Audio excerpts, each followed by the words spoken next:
All right, folks, some breaking news. Jesse Jackson Sr. is in a Washington, D.C. hospital as we speak after he fell earlier today after meeting with officials with Howard University. He was on the campus yesterday and today, meeting with the students who have been occupying the Blackburn Center, protesting housing conditions and other elements there on the campus. And so joining us right now is Mark Thompson, the host of Make It Plain. Mark was actually with Reverend Jackson when it happened. Mark, are you there? I'm here. Can you hear me? Yeah, Mark, Can you so hear me you're okay, actually Roland? at the hospital right now. I can hear you just fine, Mark. I can hear you just fine.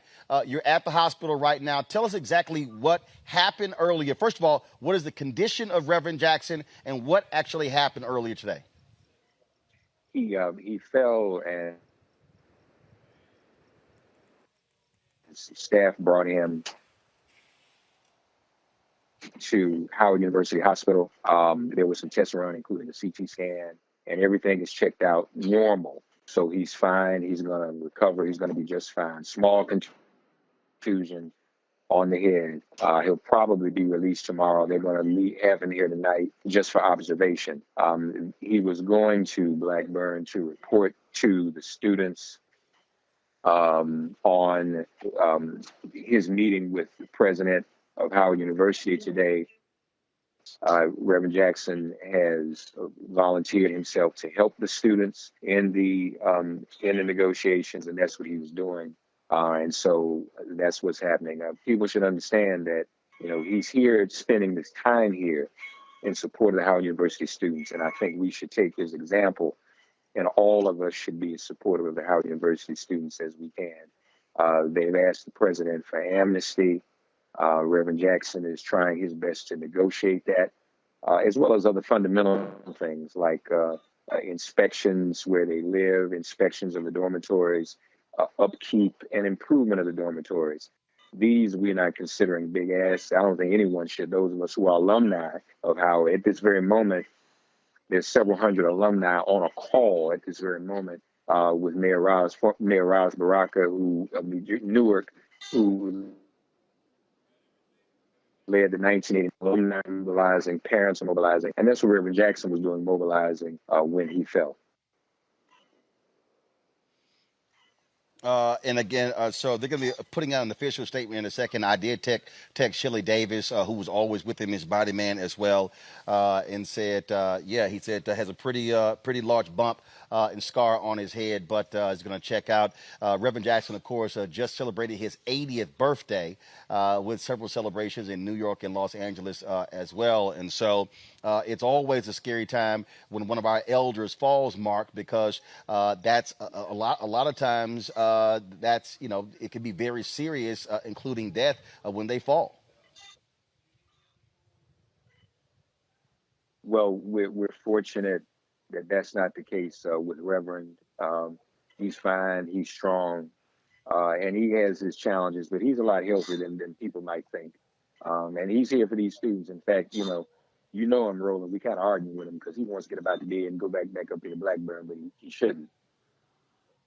He needs to rest and be treated and taken care of by the doctors. But I suspect Reverend Jackson may very well be back on that campus in the morning because he's very committed to getting this done and to helping these students. And so Mark, let's talk. Everyone. Mark, let's talk. Everyone.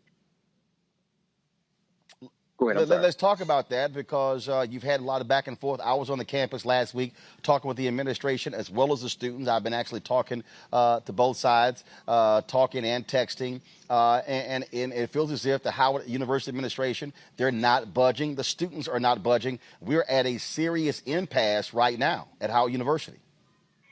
Well, again, I think Reverend Jackson made a lot of progress today, a lot of headway. There were some small concessions. I won't give it all away, but their attorney, the student's attorney, Donald Temple, is involved. There are tentatively more talks planned for in the morning between Donald Temple and the general counsel. Both Reverend Jackson and I pleaded with the administration today. Amnesty is something that all student protesters get, no matter what student protest has been. And we look back on 1989 and 2018 at Howard University, there was amnesty. So there's precedent for that.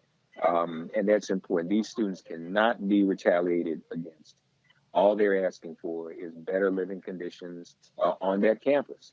And that's a reasonable demand. And all of us who are alumni, again, hundreds on a call right now as we speak, all of us who are alumni and all who are parents are very, very concerned. And Reverend Jackson is as always using his body the way he always does.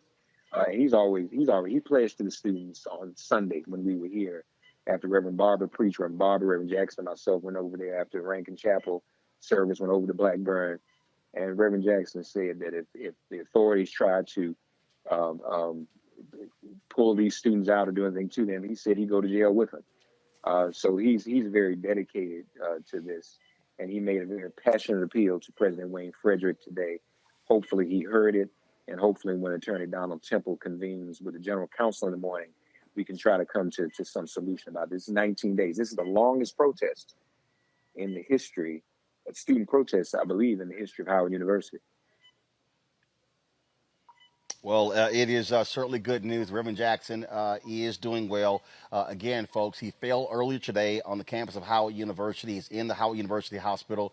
CT scan has been performed. He's cleared, but they're going to hold him for observation overnight. And so, Mark Thompson, we certainly appreciate you jumping on from Howard University Hospital and giving us the latest with Reverend Jackson. We thank you for all you do, Roland. We couldn't do any of this without you either, informing our community. So God bless you. Folks, continue to pray. Reverend Jackson, do all you can to support the Howard students, please. Thank you.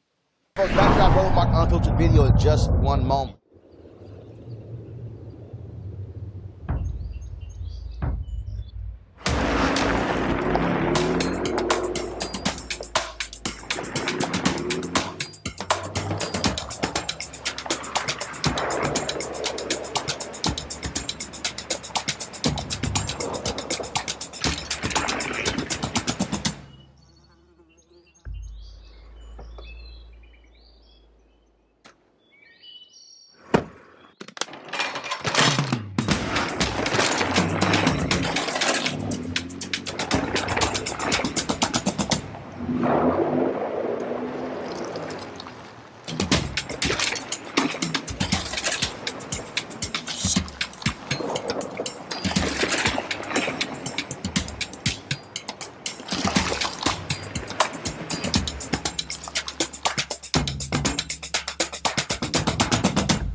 Time to be smart.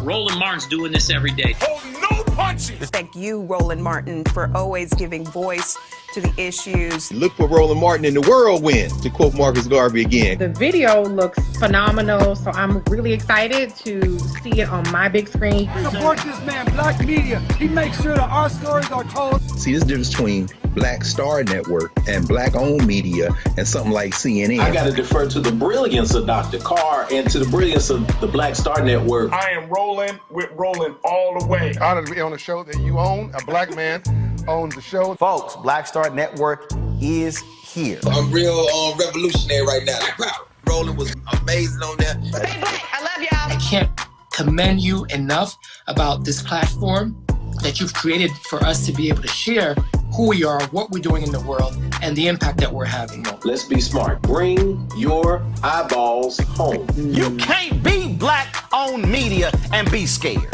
You dig?